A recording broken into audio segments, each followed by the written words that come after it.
going on, everyone? So, the Los Angeles Lakers released a video of Luka Doncic, and in that video, he talks about how he wants to be looked at as the guy that brought multiple championships to the Lakers. And there's kind of this growing sentiment going around that, like, hey, Luka talks about his future with the Lakers, right? Luka finally confirms that he's sticking around and he's staying long-term with the Lakers.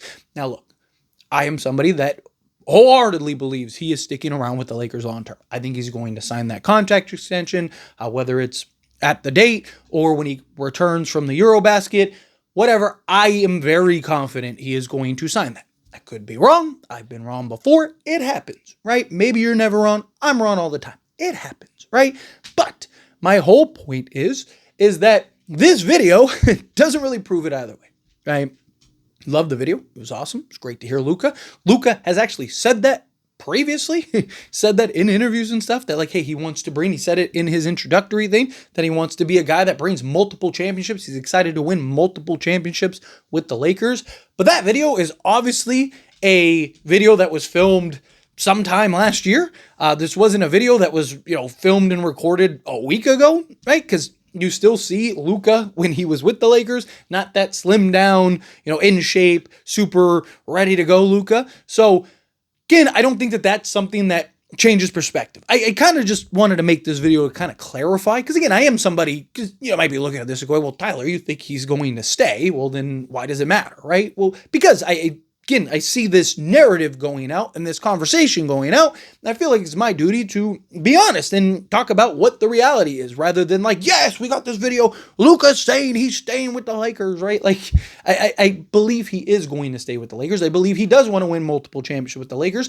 I think he's going to sign that extension. But that video is not the video that people are trying to present it to be, right? And I feel like I have a duty to give the, actual presentation of said video, rather than, hey, let me just ride the narrative that's going on, right? Honesty. It's a key thing for me, right? Like, I want to be honest and transparent about this stuff, because again, I love the video. It's great. I love that Luka is, on board and seems on board in that video. And I don't think that anything has changed, right? I think he's motivated, wants to kind of give everybody the bird. I think he's going to sign that 3-year extension with the player option for year 3, because once he gets into that 3rd year on that extension, he'll be able to opt out, go and get that increase in the salary cap. He'll get a higher percentage, so he'll be able to start recouping some of the money that he lost with the Dallas trade.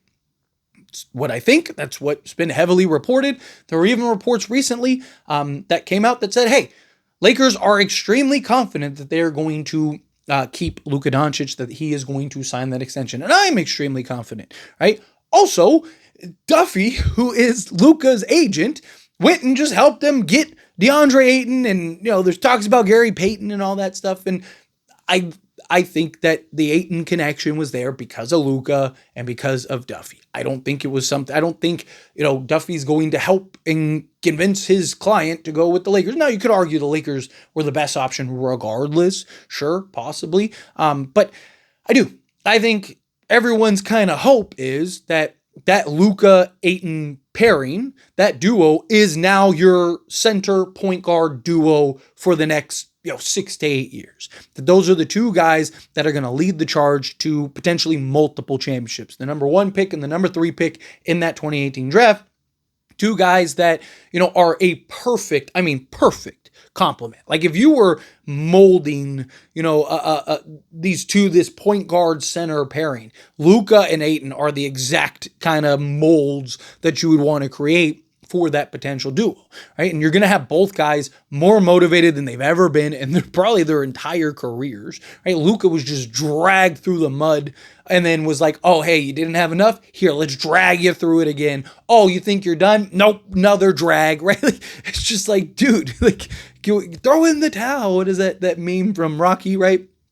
I think that with Luka, he's going to be incredibly motivated, incredibly hungry. I think he's going to want to prove things. I don't think he's leaving. I worry about kind of when that extension ends. That is when we might have a different conversation. But have that conversation, 4 years from now when and if, depending on where it's at, right? If the Lakers are just, terrible and Rob hasn't done what he's supposed to do to build around Luka in a post-LeBron era, then yeah, I could see maybe Luka potentially departing and leaving, right, and going for greener pastures. But it's something that we'll worry about then. Now, as far as DeAndre Ayton goes, again, he's a guy that I think is going to be more motivated than ever before. I have like zero kind of concerns about Ayton this year. I do, however, have concerns about Ayton long term. My concern is this year he has, a complete resurgence, has one of, if not the best years of his career. All of us go, oh my God, look at what the Lakers just did, what they just got, this, that, and the other. And then he gets that new contract and the Lakers sign him to say a 4-year, $80 million or 4-year, $100 million or whatever, right?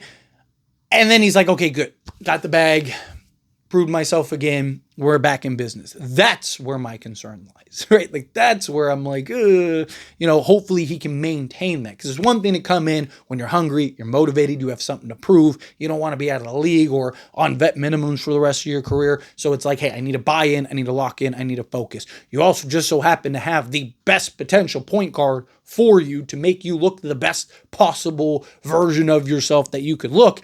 It's a match made in heaven. So I think Luka will at least give the Lakers that 3-year window. I think he'll at least be like, hey, sign that extension. You'll have me this year, next 2 years, and then we'll see where we're at when I enter that player option year. So I think bare minimum, Lakers will have Luka at least 3 more years. Now, again, once we get to that point, maybe things change, but that's something you worry about then. Lakers seem confident. I know there were the reports from Ryan Windhorst that Lakers are stressed about it, which I even made a video about it. And I was like, why would the Lakers be stressed about something that they literally cannot do yet? Right? Stress about it when you actually get there. And if he doesn't sign the extension, which again, he might not sign until after he gets back. You got to keep in mind, he is going to be overseas till potentially September, right? So again, we might not get him signing the extension until September, like end of August, September. Just depends on how far he advances in that sort of tournament. So, I don't know why the Lakers would be stressed about it. And then now there's reports that the Lakers are very confident about it. I think that that's what they should be. I think they should be confident because, again, Luka was just traded to the Lakers, right? He wants to prove himself. He wants to show the world something. Like, I think he'll sign that extension. I think it makes too much sense, right? He'll be able to get the money. Once he gets that 10-year, then he'll be able to get the money wherever he wants. There's not an incentive anywhere else, right? Like, there's not that motivation, let me go here or there or whatever, right? Like, it's just right now. And then all the teams that would have the cap space next year, they're all going to be bad teams. Like, it just doesn't make sense for me to see Luka leave. I think he'll worry about that later on down the road. He can always request a trade or whatever if he needs to or wants to,